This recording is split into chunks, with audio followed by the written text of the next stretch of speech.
Hey guys, we've just been chatting for a bit, gonna get rolling here. All right, so let me share my screen and kind of give you guys the overview, and then we can talk about we're gonna talk about the VIX today. And hey, Mr. Nelson. All right, now we can start finally. All right, so we're just gonna talk through just a quick sort of thing, and I'll talk about like tops.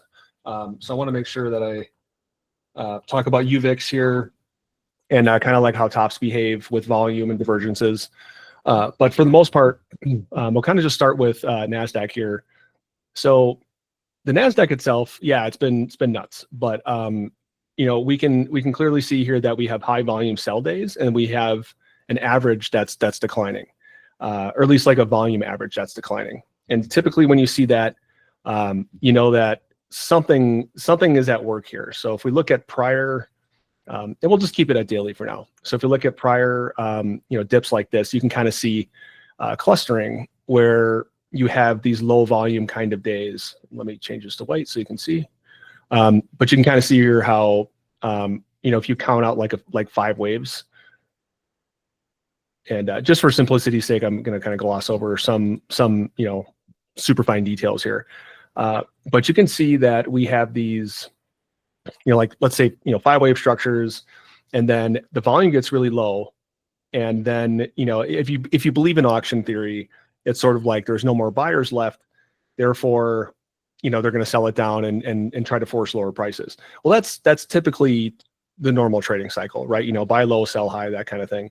But what's weird with tops is that you can always see this sort of declining volume. Here, let me highlight some of this. So you can always sort of see like some of this declining volume here right before you get some sort of move down. So you can kind of see, you know, let me actually put a marker on this. I just started using this this drawing tool today with the vertical line. If I could find it, there we go. Yeah, so there you go. So I'll just kind of keep moving it here as we talk. So just tops in general, you know, you kind of see this this lower volume sort of cluster down here, and you know, a couple days at the peak here. But this was a very minor sort of pullback. We really want to do some analysis like on the bigger pullbacks. So usually there's 2 hallmarks of major tops. One is, I mean, you can, you know, obviously see here the RSI is pretty elevated. And certainly, you know, right now it's no, you know, it's definitely there, or it has been there over the last couple of days. Wave 5s are characterized in, I would say, you know, aggressive bull markets, even you know, super mania bull markets like we got right now. You will still see declining volume in wave 5s overall. Now, the problem with wave 5s is that you don't really know if they're going to extend or not. Typically, they extend with commodities. With equities, they don't typically do that, but you can still get an extension if you're not really looking for it. But basically, you know, what like the telltale sign is when you get this volume dip here and you get a very strong RSI. So it's just like a normal cycle. And if you move the pin a little bit more here, yeah, anything really like I would say like a wave 1, wave 2, the volume analysis gets a little bit. It's a little different, so I won't really talk through that. But what I will do is try to highlight here, like you can kind of see that this this entire section here is, you know, kind of nuts, right? But we also have the same corresponding, you know, fluctuation of volume here, where you can see that dip. This this little faint orange line here, that's sort of the average. It's like I think it's like a 50-day average, something like that. And that really helps me figure out like where things are typically going. And the one thing that I will say though, that's been really tripping us up, or tripping me up, tripping up other analysts, has been the duration of these sort of tops. So you can see this reduced amount of volume here for, I mean, you know, 60 days, so 2 months really. When you do see some sort of topping, 1 month, month and a half, 2 months, like that's not unrealistic. You know, you can see these sort of consolidation zones like these wave 4s that really, it really take a lot of time to develop. And what we're after here is we're just trying to figure out, like, when is this thing going to break? And yes, there's all new highs, but there's usually new highs, right? And when there is a new high, it doesn't go very far before it's sold down. There's just that general psychology there from trading where, hey, you're at all-time highs. Maybe you should sell, or at least like sell some and leave a runner. Really, really experienced traders, like, big institutions, they have the deep pockets to be able to hold it. And then if it dips, buy it back again. And that's also sort of what I've been noticing, like Alex has been doing. So like Alex has been like adding, a unit here. Hey, Don, how's it going? We, like Alex has been adding a unit here, a unit there, but he's been doing it quickly, like once a day, that kind of thing. That's also a byproduct of having a bigger account. So if you have like a smaller account that you want to try to protect, that's sort of the strategy I've been doing lately. Is it's almost like every day it kind of feels like, okay, it makes a new high, but I don't want to buy the top. And as we were kind of discussing before, you can kind of see that this 2-month time frame here for this prior top, and then we had this, the big thing here. It's really, you're looking at distribution, and there's just not a lot of volume. People aren't really buying, and you see a lot of testing. So what I mean by testing is you get these big sell days like this, and you can see it here. You can kind of see it here. We had one or two up here, and usually with new highs, you don't get people actively trying to sell the new high until it's very clear that like all the buyers have been sucked in. And that's where I think we're getting really close to right now. So with all these higher volume sell days, usually it's on a news catalyst, but that's really just an excuse. I mean, we just went through a war, a quick 12-day war that ended up being very bullish for our markets. And I might call the bulls jerks for it, but you know what? It doesn't really matter, because the news typically doesn't influence. It's more of like the tail wags the dog. So news is kind of blamed as an excuse, or else if you think about it, if the market went up, 5% a day and then down 5% the next day, it's just a volatile profit taking, kind of like how the Russell 2000 trades. That'll make headlines just for, an untradeable market or whatever. So what they're trying to do is they're trying to mask their intentions, and they're trying to fake out everybody by doing these sorts of moves. But if you kind of know what to look for, that's where I think that this sort of analysis will be helpful, at least like going forward here. And if you guys aren't familiar with a lot of the different like charting techniques or different just different things like just that come from experience, feel free to ask, or just let me know if it doesn't make sense, because there's a lot to know. I mean, it's literally like getting another degree or learning another language. There's nuance, there's all these little things that kind of get in the way, but every once in a while you got to kind of take a step back and take a breath, and if you're badly underwater, that kind of thing, try not to panic. You just have to set set your stops, have your limits. I think the one key thing that people don't, like the one key thing that people don't really take into account is that there's, like, you can overtrade, absolutely. But if everybody has a limit, right? So for example, let's say I probably typed something like this before, or it's like, all right, if it breaks, 22,000, I have to hedge, that kind of thing. Like, I don't have a choice, that kind of thing. But the situation kind of changed a little bit where you start to see, sorry, let me get this stuff out of the way. Situation changes where, I think there was a war right around here, right? So it's like, okay, well, I'm not going to go long because, it could take, dump any minute here. But the thing is, if you set a hedge level, and let's say you just don't move it and you don't compromise, that's what's gotten me into a lot of trouble in the past, is where now you're kind of chasing it up and you're losing sleep. You're looking at the chart saying like, what the hell, why isn't it dropping? And no news catalyst seems to derail the train here. But if you think about it, the volume is really, really low. And we have had so much more consolidation up here in this range at a low volume. If we kind of look at this this price zone, this is consolidation, and slash distribution. You can kind of see that with some of these big red days, but also the buying is kind of light on average. And you really started to see it here where, now we're in this like wave 5 sort of move, and you're starting to see, yes, this was a holiday like on the 4th, but the day before, right, really, really light. And the day before that, I mean, you're talking maybe 15% less than the average here, and especially the week before. So for the end of a quarter, that's a little suspect.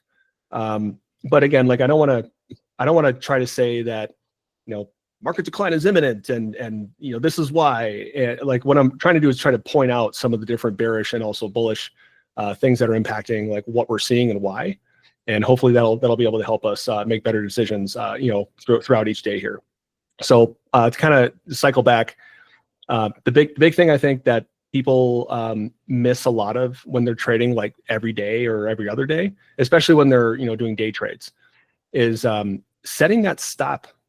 That like I can't go beyond that limit and just don't touch it, because if it's really close to a new high, that kind of thing, odds are there's going to be a couple days where it either pushes higher, like we're seeing right here, or or there's going to be like a retest or something where you'll be able to essentially exit, like you'll be able to exit your hedge position at a decent level. So, having these like weekly webinars and stuff like that's where, you guys feel free to bring your questions where it's like, is this a good level to hedge? Or, cause I don't know what your risk tolerance is or your risk profile. So you need to, speak up about it. Like in any hypothetical situation is fine. But, I guess the bottom line is when we're looking at this, there's at least 4 different patterns that could emerge after, looking at some sort of consolidation zone, and, setting that stop level above the high. If you're long, or let's say you're big short, that kind of thing, and your long hedges would be up 3.5% almost, but you still never know if it's going to flip around. But long story short is there should be enough time for you to be able to react and to be able to close those long hedges, because selling is like it's like a unicorn in the wild. Like you never know when you're going to see it, but when you see it, you're like, okay, I know that's a unicorn in the wild. And when I don't know if that's an appropriate analogy or not, but when you're looking at, the market is just generally bullish and just to, be a normal thing. It goes up more than it goes down, but when it does go down, you take the elevator down and that's where you make a lot of money. But, there are different strategies you can do in order to try to mitigate that. Like, for example, you can set like set a buy order or something on a retest of the low, and add into it as it looks like it's developing more strength. But if you're stuck holding a short, that kind of thing, like then you would want to hedge 1-to-1, because like I think we were talking about this like 2 or 3 months ago, where this is a pretty obvious ABC. I thought it was going to be a 5-wave down. And I think a lot of people did. That's kind of why they got trapped with that squeeze. But when we did the retrace, there wasn't any follow through with that. And that was, I think, the big problem here. But since there wasn't any follow through, the bulls got really lucky. And this could have easily turned into another sort of ABC like this. And that's, I think, what a lot of analysts were looking at. A lot of, to be honest, like very educated and experienced people got tricked by this. And that typically happens with the first leg down because you never know how far it's going to go. But I guess why I'm bringing this up is, in hindsight here, yes, everything's 2020. But once you start to see like a new high, break above the last point of resistance on the way up, that's when you should, consider a hedge, or consider, at least like going 1-to-1 for open shorts, because usually it depends on the pattern, of course, but this did look like a flat, and it still looks like a flat, where you would see like an ABC up like this. And, like, yes, we're seeing consolidation here, but, you kind of take it case by case. But if you have a larger trap position, you typically want to hedge that as soon as you can. So you kind of freeze it in time, and then you just come back to it later, because you don't really know what the market's going to do. Like, I think I mentioned a whole bunch of times, like, yeah, we did this death cross thing where, it's a crazy, that's a very, very bearish thing. And the fact that it's got bought up beyond that, I think there's several factors, like one, dealer positioning, two, retail traders. There wasn't a lot of institutional buying, and there just wasn't enough time to accumulate. So one of the things we talked about 2 weeks ago in the webinar was that without any, real accumulation down here, like most of the people were waiting for this sort of pop up to get out. And I think a lot of people did. And now either they're chasing because we got this wave 5 up, but that would be the wrong thing to do because of, again, the volume. So the volume here kind of screams, we're kind of drying up with buyers here, and the bears have been testing it. If you look at some of the daily volume here, you can see usually it's in the morning, right? Like you can kind of see bigger spikes where the bulls try to see how what they can get away with, and then the bears try to sell it down. But mainly you're just looking at distribution. You're just looking at bulls being greedy and staying too long at the party, and the bears are selling into it. But when the party ends, that's what we got to figure out. So hopefully that's a good like primer course and sort of like a good. I know I kind of rambled a bit here. Well, hey, what else is new? but kind of like I've had a lot of questions about what could we have done differently? Why is this happening? Like why when everything looked clearly bearish, is it still going up? And how much further does it have to go? Those are all very, very good questions. And I would challenge you guys to find somebody who's been like 100% right on all the calls, at least for like topping, right? So topping is just such a crazy sort of thing that you never know when it's going to turn. But like what I mentioned yesterday about the options, the options delta that's been sold, or the put option, and all that sort of information really just kind of leads you to a conclusion. But since we don't want to be overly bearish or overly bullish, you still just kind of have to read the patterns. So I actually think that having these webinars once a week has been really good just for me, like my trading, to try to think it through. Like as you're talking through something. Hey, Susan, as you're talking through something, you can kind of get that sense of, oh yeah, it actually kind of doesn't look right, or maybe this is going to happen, and that I think it just helps to discuss as just traders in general. Now, for like investors and whatnot, like if you've gone short up here, like most people have, this is where that wave 5 is going to kill you. You can get impatient. Like the losses can compound.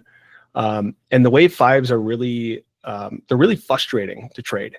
But what I'll show you guys here is a pretty clear divergence, not just within volume that we saw at the daily level, but also with a chart pattern. So I think I've been showing this on the other chart, but you've got a pretty decently clear like ending diagonal here, and at least from like a long-term perspective. I know I've been showing ABC down, like bearish charts, but yes, you have to keep moving it because it's forecast, right? But once you get more price action that rolls in, you can kind of see like what patterns are going to emerge that either you didn't consider, or patterns that you saw all along, but you thought the probability was low that was going to happen. And that's kind of what I think a lot of people have been trapped with right now, is that with all this consolidation here, we see like a rounded top. This is weakness. You can also see a pattern like a cup and handle, but that usually resolves to the downside. So I mean, I'll never be able to prove it, but I do think that there's a lot of funny business that's been going on right now with some of the government data that's being released. I also think that there's maybe, I don't know, who knows, maybe Trump and their buddies are trying to pump up the market and distribute whatever they can at highest prices possible, and then rip it down. I think that the overall goal of what's happening right now with big money is they're trying to, I guess, manipulate the market to sell as high as possible and get out and then rip it down. Because typically when you see a big first wave down like that ABC we saw in April, you typically get an ABC back up, and you'll get an ABC back down for a third leg. But in this sort of situation, the ABC up may lead us to a 5-wave down sort of structure. But right now, I think we're looking at like, the last little hurrah here of the bulls. There's like, even though people are gloating about, oh man, it's so easy, market's at easy mode, and the VIX is at 52-week lows, that kind of thing. That's just complacency. That's normal human psychology to think that, oh, once it gets easy, then you start committing more capital, you start making more mistakes, or at least, like if you don't trade every day, right? If you trade during the day and you see high volume turnaround, that's when you start to think, oh, maybe we're not going to head up a little higher. But in this sort of situation, this is what traps a lot of buyers, where they'll see this sort of ending diagonal, and what they'll do is they'll try to pick these little micro dips to buy, and they're not necessarily wrong, okay? But let me get this out of here. But typically in these sorts of patterns, you will see a little like a 5-wave sort of connection. So I would say from a bullish perspective, yeah, it's absolutely possible that we could hit like 23,000. I mean, it's pretty close. But then also like 23,100. But when you have major tops like this, you don't typically get everything you can out of this last little 5th wave up, because that's when the smart money knows that, hey, it's a wave 5 of a wave 5. Like maybe we should get out. Maybe we should start selling into it. And you can see the writing on the wall with some of the different testing that's been going on. So like I was saying before, you see those like high volume sell spikes in the middle of the day where you don't typically see these kinds of things. This is all testing buy support. These are pretty clear to see. And I guess the information that you can get out of this is, these buyers, when they try to buy this stuff up, they're sort of betting that the bulls are going to continue this tailwind up, and they may. But you start to see these sorts of multi-day, big sells in the middle of the day. That means that there's a motivated seller out there, or maybe several motivated sellers out there that are essentially valuing how much it's going to take in market sells to drive price back down below any of this buy support.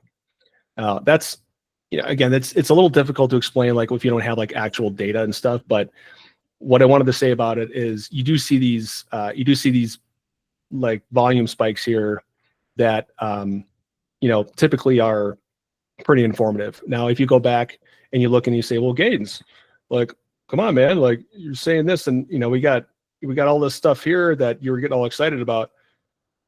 Fair point.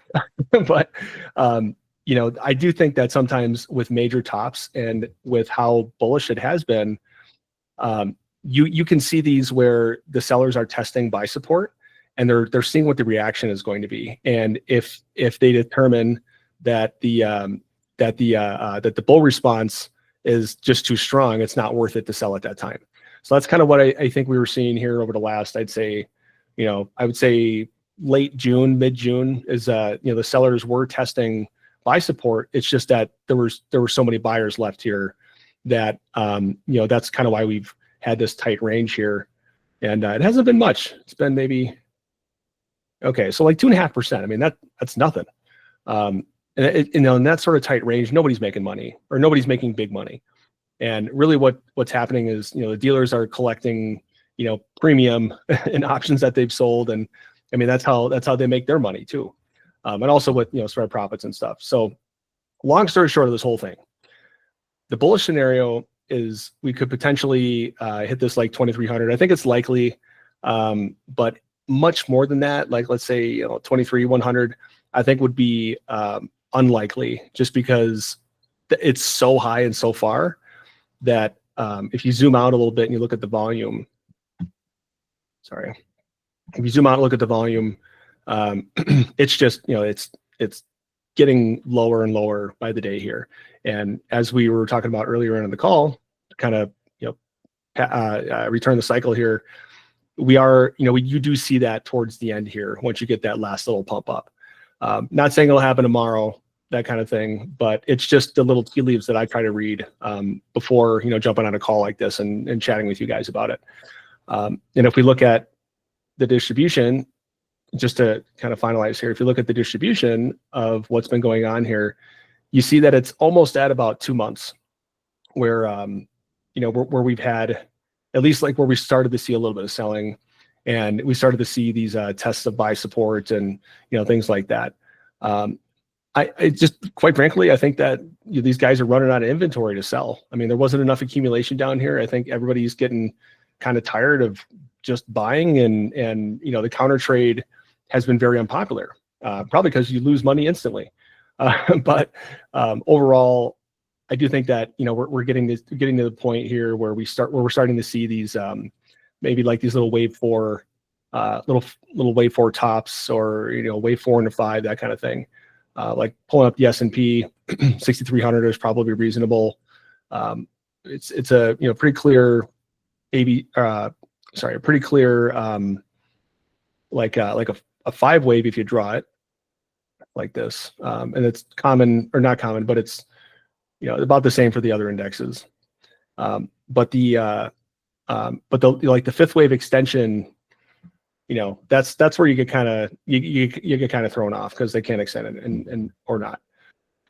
So after all that's been said and done here, what I wanted to do was talk about the VIX and what's going on with this. So before I do that, though, does that make sense as to like kind of why we're thinking that like wave 5 like top is kind of getting close? I don't want to be like overly bearish or overly bullish. I just want to try to figure out the most the most probabilistic path, I guess you could say. Questions, comments, concerns? Gaines, you crazy? Gaines, I know it's been asked before, but you don't think under any circumstances it's going to be a third wave? Maybe had a third wave, right? Say that again. Sorry. You don't think this is a wave 3, do you? No. And the reason is because if you look back a long way, like I think that like the COVID drop here, this was like a wave 2 or something like that, or whatever it was. It was sharp, and you see sharp wave 2s and usually lazy wave 4s. So this to me kind of looks like like a wave 2, wave 4, and this I think is just an extended wave 5. Right. You can kind of see you've got that brief kind of move, and you can kind of see here. If I get some of the crap out of the way, you can kind of see here that it's got. Yeah, I don't want to speculate about like, oh, wave 5 all the way up here, but I do think that what we've seen here, I mean, 2024 was ridiculous. 2023 was, I mean, it wasn't ridiculous. Like we kind of knew it was going to retrace, but the strength of it has been a surprise. But I guess relatively speaking here, if you look back and you take a real hard look at kind of like what the market's been doing, I mean, all the way back to 2015, like these things typically come in like 18-year cycles, or sorry, not 18 years. Like these sorts of chart patterns come in cycles, and this is really no different. It's just I think that if it is a wave 3, we did get a breach. Did we? Wait. 1 second. Where was that? Sorry, 1 second. Let me just look at this. Oh yeah, okay. So this is what I was talking about here. So when you go back to Nasdaq, because we had a breach of this last high here, that tells me that this is not an impulsive move anymore, because it kind of breaks a lot of wave theory. And not saying that wave theory is the last will and testament of everything, but it's important to know that some of the different rules that are followed, like they're followed for a reason. And like trading algorithms typically they typically know this. So I actually kind of think what's going on here long term is we've already had the wave 5, and this is now an irregular sort of pattern. So you might, and I'm just freehanding this, of course. But this is kind of what I think we're seeing here, where we might actually see like a larger sort of chop zone that kind of develops here over, over, I would say, 2025, 2026, that kind of thing, where you can see, or like, will you be able to, you'll be able to, see a lot of these ups and downs. So if this is correct, then we should see like a 5-wave down with this last little C leg. Now, again, just try to, have plausible deniability here. I'm still not trying to say that this will happen, but I don't think that this is a wave 3. I think that we just kind of went through the wave 3, and that big sell-off here panicked a lot of people. So now it's more of like, all right, now let's get back to business and try to get out of our trapped longs and business as usual until something else happens, or there's a tweet, or there's something that tips this thing over. And that's where the critical piece is going to be, whether we see like an ABC down for sorry, I want to make sure I explain this. What I am looking for as the differentiating factor between like if this is a like a longer term wave 4, or if this is the start of a larger correction, is whether we're going to see some sort of ABC like this. And really the support floor is around here. So what I'm looking for is if this breaches this like 2685 level, that's where I think we'll see and kind of it doesn't really look like a head and shoulders. It might just be, again, like an irregular top. But if it breaches this here and we start to see a C leg that starts to get extended, then I'm going to say, all right, guys, it's probably one of these where it's a wave 3 down. And that's what's going to fool a lot of people is, because typically when you try to trade these legs down, let's say it starts tomorrow, right? And let's say that this pattern holds here. Hey, how about that for freehand? So let's say it gets down to this, 1.236, which is a common C leg extension. If it starts to get down about here, which is realistic because this is kind of where the last, the breakout points were in the gaps, and gaps always typically fill, especially the futures. So once you get to these sort of levels, that's where, you really want to get a lookout for, like, don't deploy all the capital that you have available. Because if my math is correct here, we're probably going to get enough of a pullback to fool everybody, where let's say it stops right here and the short term is like right at this 382 level, which is a wave 4. So you could have a count like this and then have another high. That might be possible. I don't think that that's I don't think that that's unreasonable, to be honest, with, market not doing anything, for a war and dropping bombs and stuff. But also too, like the economic data is going to catch up a little bit. Like the housing is turned down a little bit. We've got yields on the rise. We still haven't seen impacts to CPI with tariffs yet, but Powell says summer, and it's summer. So just keeping an eye on that. And even if tariffs don't really have a boost on CPI, like you're already starting to hear things, out of the Treasury, like, well, maybe we should calculate CPI differently. And, like again, you control the conversation or it controls you. So I think what these guys are doing is kind of brilliant. Really, they're controlling the data conversation about what drives markets. But I do think that longer term, they're going to need lower rates, and you can't have lower rates when markets are screaming like crazy. Or equities are screaming like crazy. It's it's like a weird sort of bifurcation where like yields stay high, they're gonna it's still gonna continue to punish the housing market. It's gonna slow down growth, and that's what Powell's trying to do because he can see inflationary concerns, in some of the internal data that they have. But that doesn't mean that the markets can't continue to go up higher. It's just that right around here is where we want to take a look at that inflection point.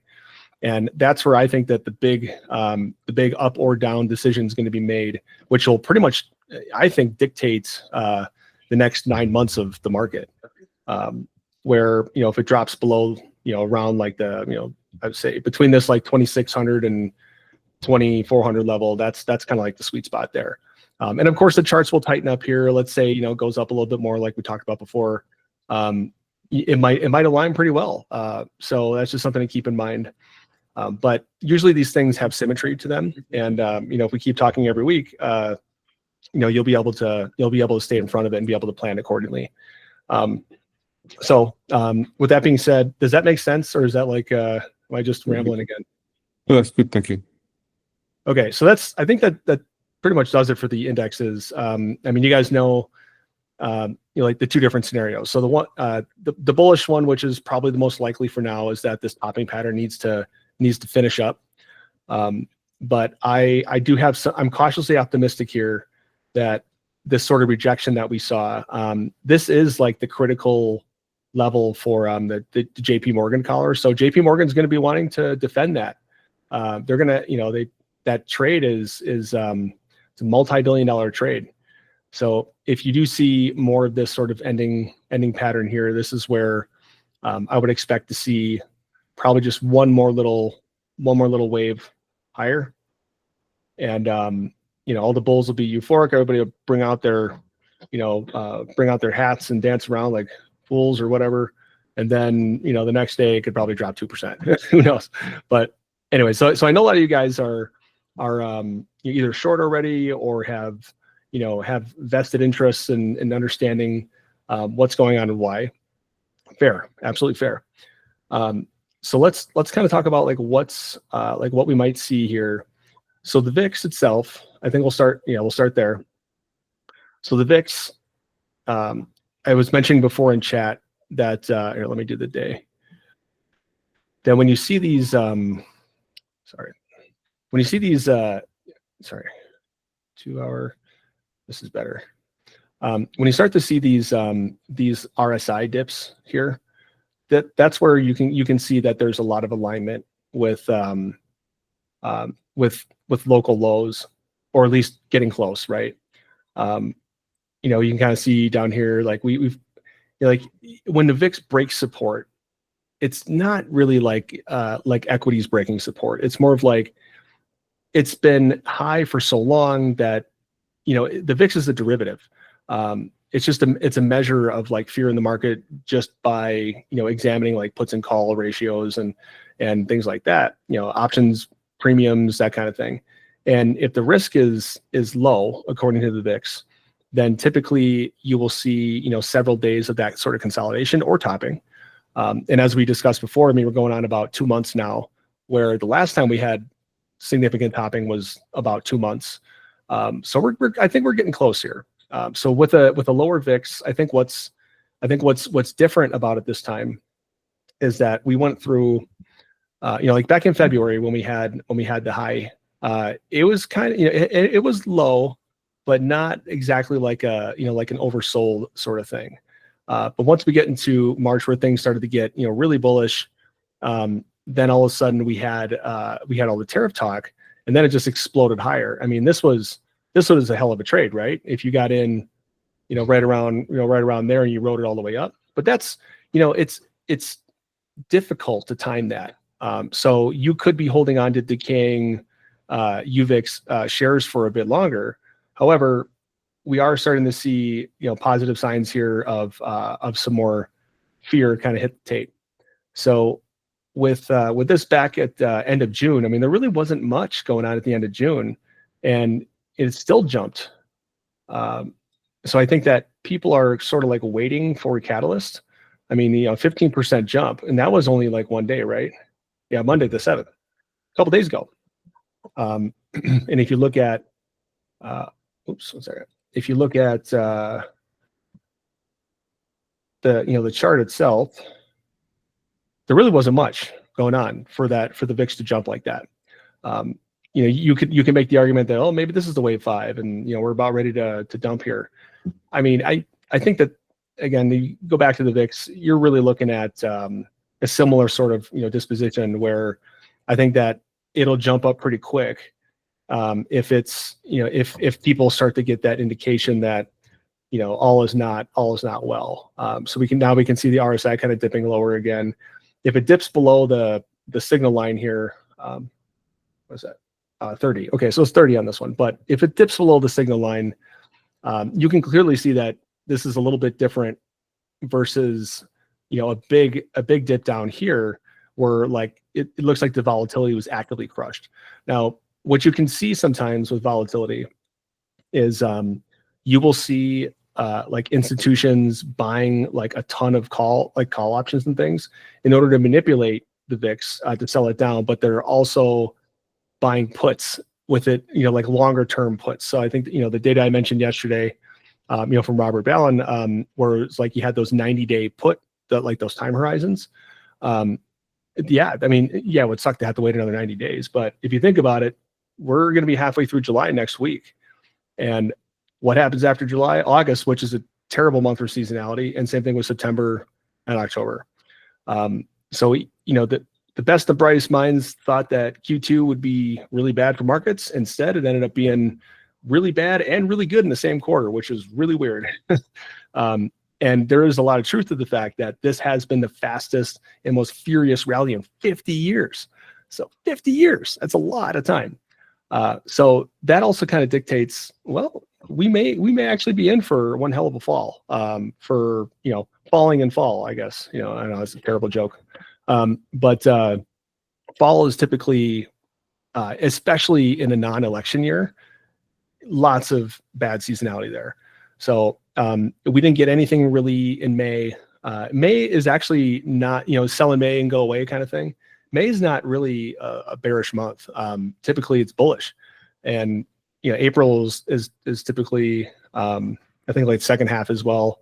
But, really you're waiting on kind of like September, October, and every year as the year where you see a lot of like, the treasury balances, liquidity, exiting markets, rebalancing portfolios, that kind of thing, and kind of reinforces that behavior every year, except for election years. So why I want to mention that is that, we're kind of coming up here on, the VIX is at a very, very low point, but it's certainly not where it was like back in December of 24. Back in December 24, nobody cared about anything. Markets were just going up. But then we had one little, if we go back to December, kind of put it in context here, you can kind of see how fast it drove up after just one little small shot across the bow. Or was it? Yeah, here we go. So back when, we thought, hey, everything's making a top, you just had this little dip here, and you had a ton of people loading up, like just this little spot right here. You had a ton of people loading up on puts, and you can see that here, with just a jump in the VIX, all the way up to like 28. So there really wasn't like, I think a lot of people are trying to time it, and then dealers kind of pinned it where the volatility got crushed again. And then I think what also happened was, the dealers were able to get out of their commitments for the options that were taken. And then you saw, kind of grind a little bit more. And that's really the dealers just burning all the options data that people took out. And then as soon as the VIX heads back down, right? So, February, as soon as it heads back down here, you start to get that explosion of volatility again. Where is it? Here, so right around here. So things get complacent. They kind of bottom for a bit. They do little spikes, kind of like how we're seeing now, and then you get the big volatility event. And if you study things like Bollinger Bands, you'll know that like once they compress and you get that just regular old volatility compression, it always explodes in volatility. It's that cycle. It's like markets. It's like markets breathing. They have to. It's booms and busts. You have to accumulate shares, distribute shares. So I would say it's just a kind of a patience game right now, and trying to read the different tea leaves here. But this is something I'll certainly keep my eye on. If we were to, if we do continue to kind of grind around a little bit, puts are really cheap right now. So you could take out a put spread or something on UVIX, where let's say it kind of drifts down a little bit over the next couple days, and newer hires are made, and let's say we get to 23,100 or something in the Nasdaq, then yeah, I mean, UVIX is going to be a little bit crushed there, but it still will be a good opportunity to add or take profits on the put that you had and then reinvest it in the UVIX. So I'll stop there. Does that all kind of make sense? I know a lot of you guys have questions about it, but I just want to see if I covered enough of it where it's helpful or not.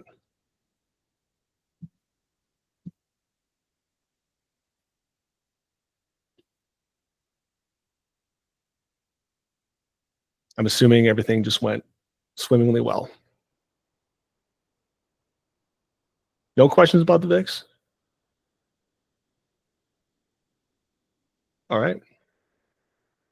So let's just cover real quick. So the yield. So the yield here. Sorry, let me get my thing ready. Okay. So the yield here, I think, is a pretty interesting thing. You can make the argument here that, there's, you got your 5 waves, that kind of thing, just looking at it from a historical perspective. But then, you have to expand it for all the things that we're seeing today. I think that the yields will come down once economic activity comes down. I think it's, so the Fed has this dual mandate, right? Where they don't want unemployment to go up, and then they don't want inflation to go up. So they have to keep a healthy balance. Well, economically speaking, that is very difficult to do, but somehow they managed to kind of thread the needle with that. And I think that, Powell's been doing a good job. They've accurately recognized, I think saying transitory inflation was not good, but what you're looking at here if you look at, well, I don't have a ton of data, but if I pulled up TLT, you would see just a 40-year decline year over year over year in the rates. And that's just a product of policy of the Fed. They want low inflation by trying to manipulate things with bond prices, yield curve control, quantitative easing, balance sheet buying, stuff like that. There's a lot of different things that the Fed and the Treasury can do to influence rates. But what's happening right now, I think, is that rates are getting a little bit more out of control because they have spent so much money on the economy, and you have the administration that they have dual goals. Okay, one goal is they want to maintain the perception of kicking economic ass, but then you have, pardon my French, but then you have the other hand, which is I want lower rates. Well, you can't have both at the same time. It's kind of like, especially with equities making all-time highs, you want to create this perception of that of wealth, right? Where lower rates stimulate economic growth, so on and so forth. They keep people buying. They keep interest rates low for loans, so businesses borrow more, spend more. But once the rates start to creep up a little bit, then the people that are used to low rates, like first-time home buyers and things like that, they get price shock. And what we're seeing now is, I think, just the beginning part of like a stagflationary environment, where stagflation is bad. We have a lot of stuff that that needs to go right in order for inflation to get under control, and also unemployment. So I think if I think it's the administration trying to achieve both things at the same time, where they don't want to blow up markets, so then the rates will follow, and so they don't want to create a recession because that looks bad, and it's also bad perception and stuff, even though they'll blame it on Powell. So you can't really have that and then also have lower rates. So you can either try to bully your way into lower rates by saying Fed lower rates, but even if the Fed lowered rates, that's what they're not telling anybody, is that if the Fed lowered rates, the bond traders still wouldn't allow the rates to fall that much, because bonds are just not an attractive investment right now. You just spent $3.3 trillion new dollars, kicking the can down the road again, and you raised the debt ceiling. Bond traders are the best in the business, and eventually, that'll manifest itself in rates. So why I wanted to spend a little bit of time to talk about the rates is because there's a lot of things are slowing down, and like home buying and like some auto purchases and stuff like that. And if you continue to see that sort of decline, you're going to start to see you're going to start to see more discussion about lowering rates, but I still don't think it's going to do anything to the rates. It's just going to keep them kind of where they're at. And if we do see like a brief recession sort of thing here, it might just be like the first wave of a recession.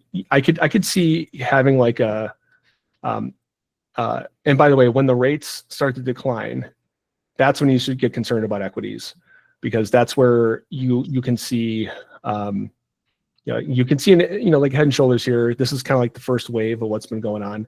But if we continue to spend money like this, and if we continue to not address the debt, then you will not have a AAA rated bond anymore. You will be like Zimbabwe, where the $1 trillion you had yesterday in a wheelbarrow full of money, you become the Weimar Republic, and you have two wheelbarrows worth of $1 trillion a piece in currency the next day, that kind of thing. But that's also hyperinflation and definitely hyperbole. But the main takeaway here is that if we do start to see some sort of give back in rates, that'll probably be due to lower CPI numbers, lower unemployment, and then the Fed's gonna have an optics problem, but they don't really have a choice. They're trying to just balance it. But the stagflationary piece of it is, I think, like a lot of like white collar job, higher spending, higher income, higher taxes from those sorts of roles have been okay, non-farm payrolls is one thing, but people that change tires and flip burgers and stuff, they're still in the same bucket as like white collar workers. So there's not a big differentiation between the income that's been lost and also the tax revenue to the government. So they're going to have to borrow more money to pay off the bills and stuff. Now that the interest rates are staying elevated, the government has to refinance $9 trillion worth of debt in 18 months. That is an enormous amount of money and tepid demand. So that should also drive rates up higher. So if you continue to see low unemployment numbers and higher rates, that is a very, very good indication of stagflation. So if wage growth doesn't keep pace with inflation, well, it's like stealth inflation almost, where the prices go up. Like, I don't know about you guys, but I saw toilet paper for $22 at Costco, or $21 at Costco a couple weeks ago, where it was $17 like in January. So it's a 30-some% increase, right? Or 25 or whatever it is. That's not nothing, even though gas prices are low, it's still the perception, where, like your US producers need at least $65 a barrel in order to, in order for us to drill and be profitable.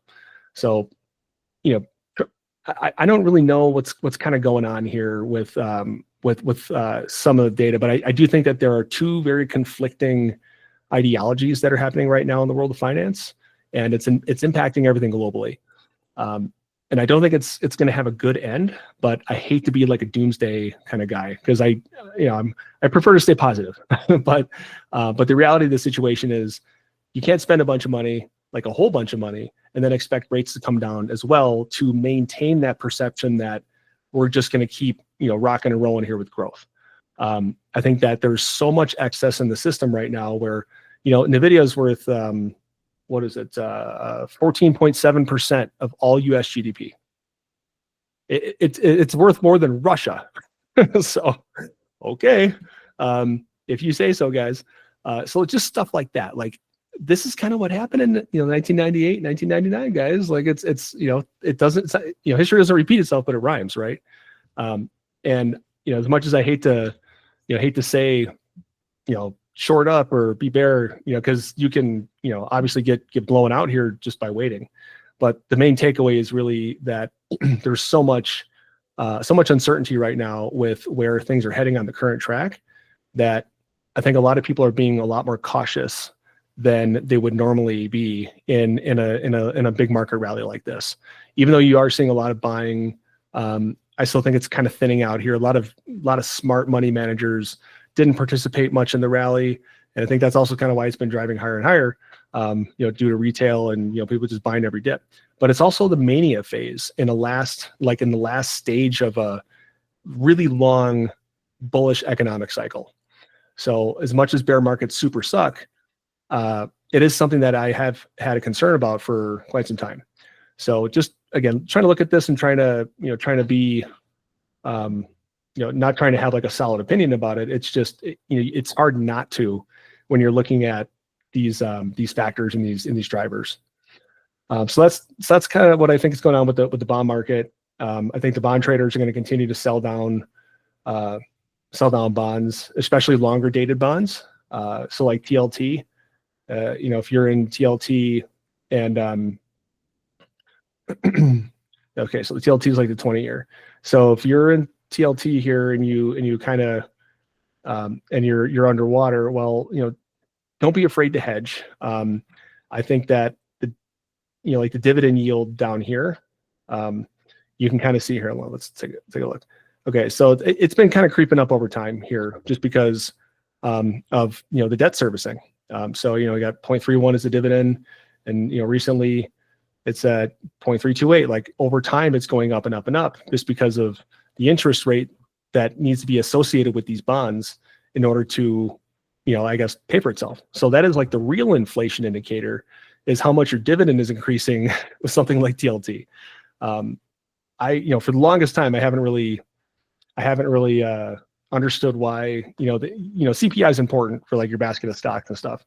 But what I never understood is why they haven't measured the delta between the dividends that have to pay with longer dated bonds from, like quarter over quarter, something like that. I'm sure somebody's been doing the math, but I do think that that's a more solid indicator of what your real inflation is, because the bond traders, nobody believes in the efficient market hypothesis. It's more about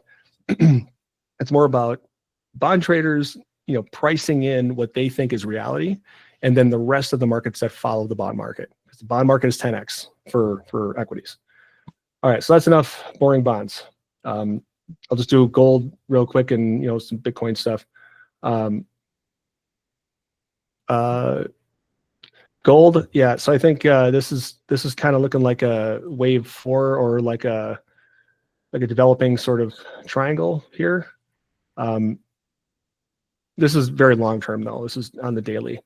I think that we might see some more like pattern expansion to the downside, something sort of like this. But I still think we might have like another little perk up to go here. So like long story short here, I think gold's gonna probably it's probably gonna stagnate for a bit. Don, you had sent an article yesterday. So I think just one little jump up here, and that's where I plan to exit like the Nugget shares, or NUGT, for the gold miners. Because I think we're bouncing on the 50 DMA here, and I think that there's not a lot of at least not a lot of like wind at the back of the sails. If CPI starts to go up, then gold is going to get bullish again. But I also have a concern because, or not a concern with higher gold prices, but China is they're reducing their foreign debt holdings and currency and buying gold with it instead. They're trying to develop their own world order of new currencies and stuff, like things that they can manipulate, just like just like the U.S. manipulates currency. Everybody does it. Just in different ways. Real quick here for oil. So oil had a good day yesterday here, and I think that there will be at least like a 50% retrace here, but we might have another quick turn down for it, but that's okay, because even though the portfolio is really long oil, there's some shorts that I'd like to clear out as well that were just meant as a hedge. So oil, I think, might just kind of dance around a little bit, but at a 50% retrace, we might be able to get or might be able to cash out some oil longs. Let's see here, Bitcoin. Bitcoin does kind of look like it's going to break out. I don't want to sugarcoat it here. Either that, or we just saw a double top. I would hope we see a double top, but it's also kind of an inflation hedge. So if we do see something like this, like MSTR might have another leg up to go here, which would suck, but it is what it is. So, for example, so it's possible you could see something like this, but I think it's unlikely, just because the preceding pattern here is an ABC, and you don't typically get 5 waves after an ABC. You typically see another ABC. So what I'm saying is, more than likely we've seen this, and this is now like another sort of, well, it's not gonna look like that, but you kind of get the point with it. It's more like a series of repeating ABC, like stair steps down. Okay, so that's kind of what I had in what I had in mind here. Any other questions, thoughts, concerns?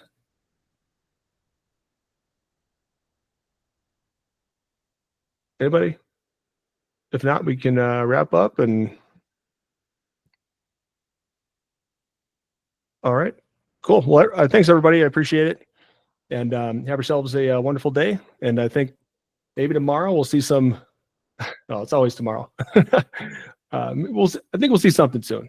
So keep your head up and try not to dwell on carrying some losses and stuff. The pendulum always swings back in the other direction. You just have to have patience with it. So I will say, I've been in jams like this in the past. This is a pretty good one, I'd say, but not anything that's like unsurvivable, I guess. If you've at least like hedged a little bit, or you kind of at least know that there might be an end in sight here. The biggest thing I can say is, if you're looking at, like if you're concerned about highs and things like that, you should really take into account, if you don't want to do a full hedge, do a half hedge or something like that, or depending on position size, you can try something like set trailing stops on it or something like that. But the sellers do kind of look like they're coming out, so maybe just be on the watch for that, because I hate to have anybody be stuck at the top. But even if there is a big sell-off, there will be a retrace, and I guess the key there is to don't enter right away. Just kind of watch and see what it does. We don't have to suffer from ABT. Always be trading, and that's it.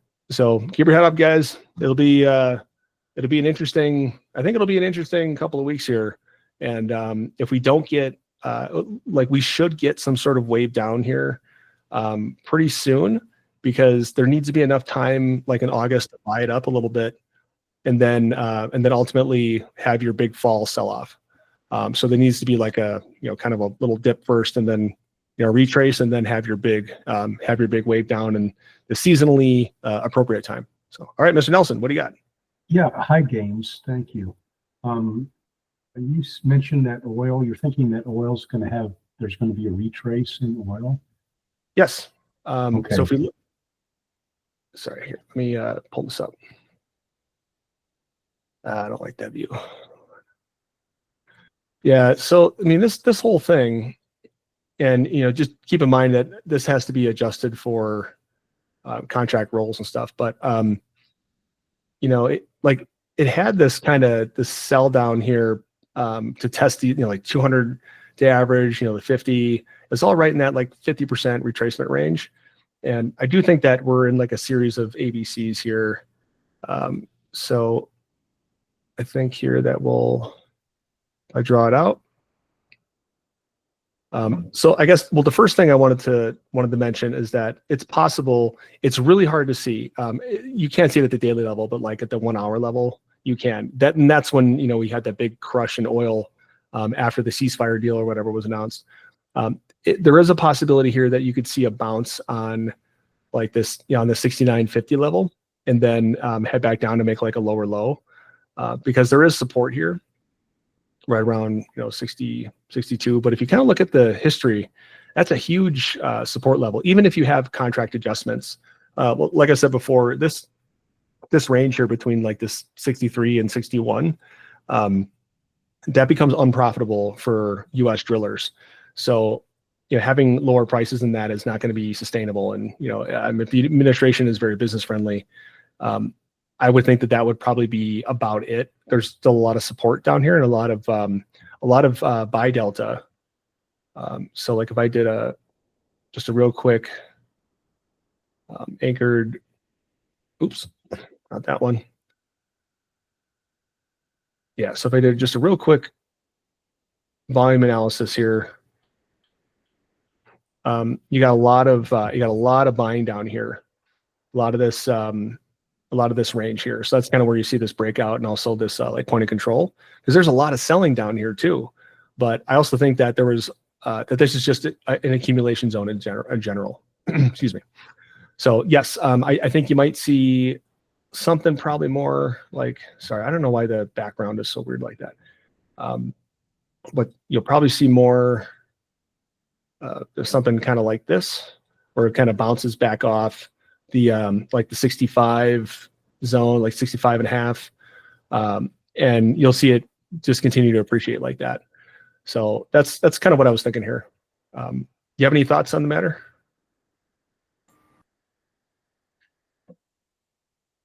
No, I don't. I appreciate you talking about it. I'm just trying to decide if I should go ahead and, for myself anyway, go ahead and sell some that I have now that are in the green, and Okay. Wait and reload when it corrects.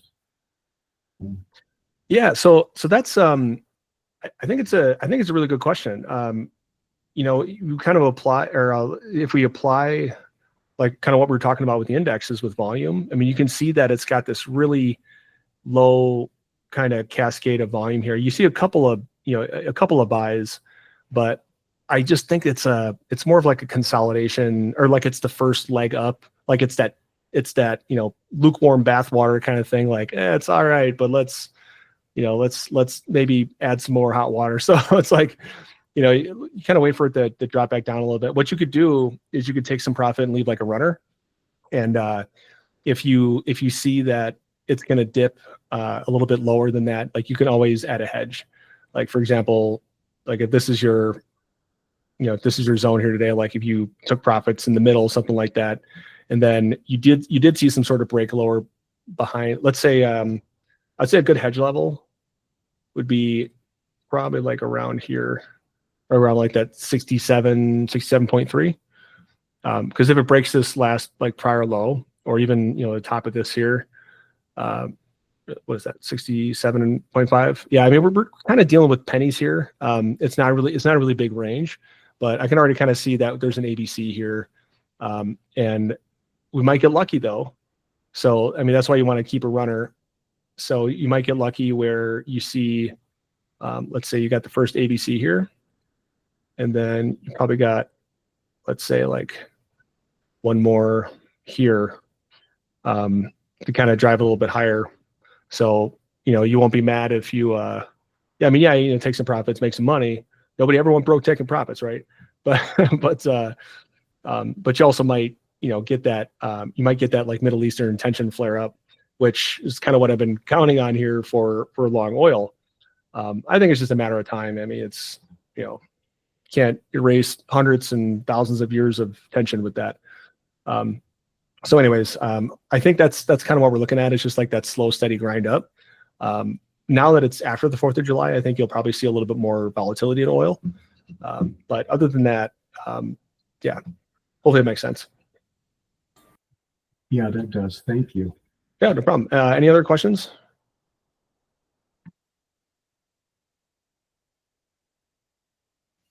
Okay. All right, guys. Well, like I said before, keep your head up.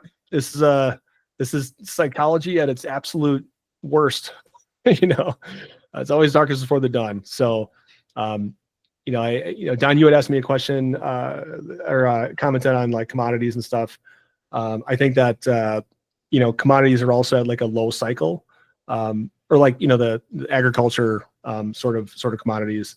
I mean, if you look at something like soybeans and corn, soybeans are just getting crushed, and same thing with corn. But I think that they're getting towards these like cycle lows where I like this is a very, very clear ABC here, and if we can just kind of endure. Yeah.